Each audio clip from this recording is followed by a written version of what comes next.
sekjen partai bermahal, terlalu mahal. Kita tetap menganut ajas praduga besar.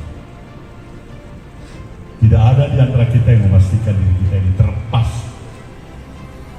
dari kesalahan, kesilapan, kebodohan, bahkan dosa.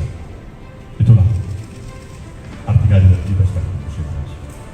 Kita berupaya yang sebaik-baiknya, sekaligus menjawab pertanyaan teman-teman kedua dan ketiga tadi, bahwasanya kita tidak mampu untuk menjamin pasti akan tidak lagi terulang. Tapi niat baik kita juga tidak pernah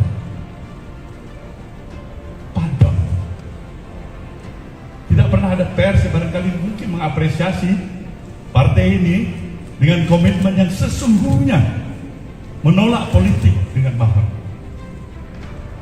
Dan itu bukan 1 rupiah, bukan 200 juta, mungkin triliunan. Terima kasih sudah nonton. Jangan lupa like, subscribe, dan share ya.